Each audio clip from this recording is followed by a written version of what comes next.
Nice sunny day.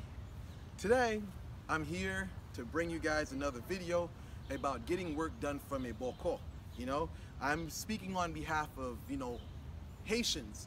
I know there's many Bokors outside of, Haiti, but I want to speak from a Haitian perspective whatsoever, When you're talking about Haitians, when people come to a Bokor, first and foremost, before I even go any further, I want to say this. When Haitian, the word Bokor is something that you don't even say in Haitian households.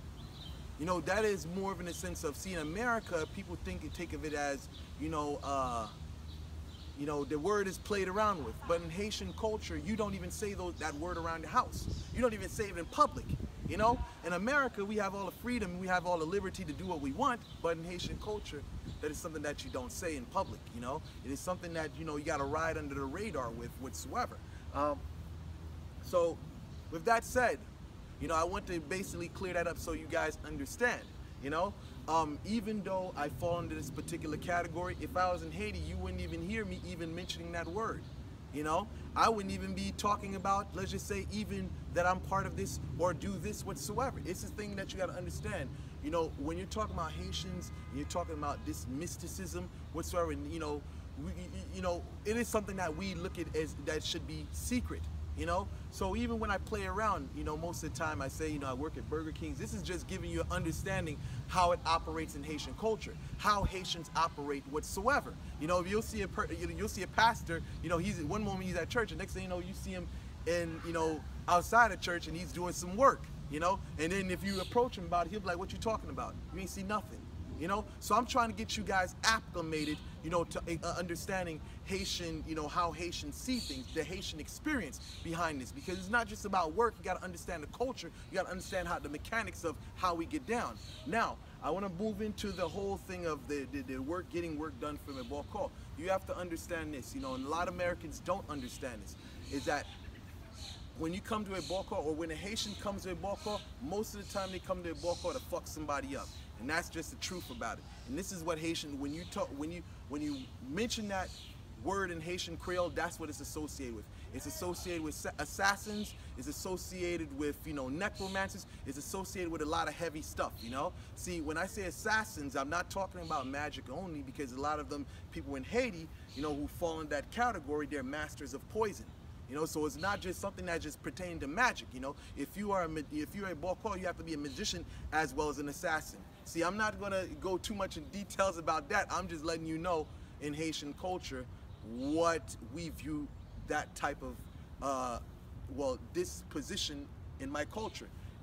But outside of that, when I talk about root work whatsoever, magic workings and stuff like that, basically, our work is very aggressive,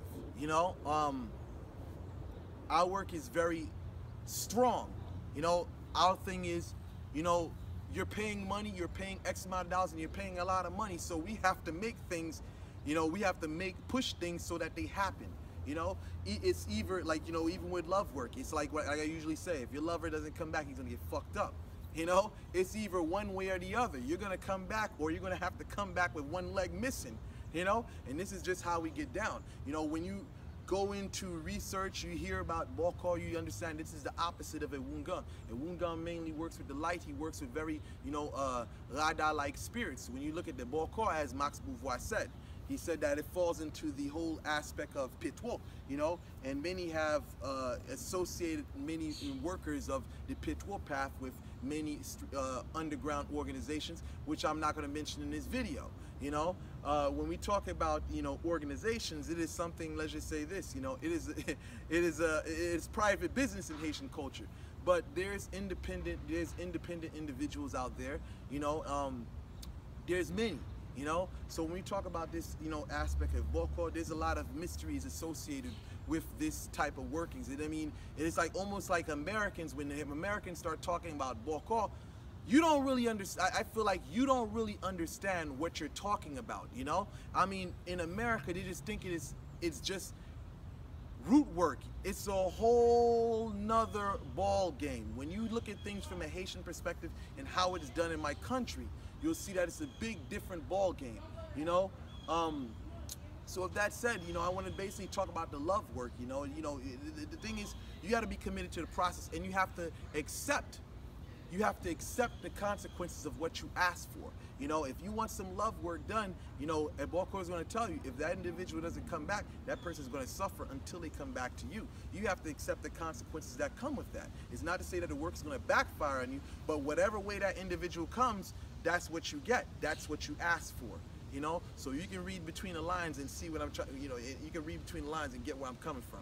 So, either way, the majority of the work that a Bokor does is going to be strong. Even if it's a cleansing, it's not going to be peaceful. Anybody that's not supposed to be there is going to be eliminated by any means necessary. Again, read between the lines of what I'm saying. By any means necessary. So you have to accept the consequences that come with what you ask of a Bokor. So, with that said, I have nothing more to say.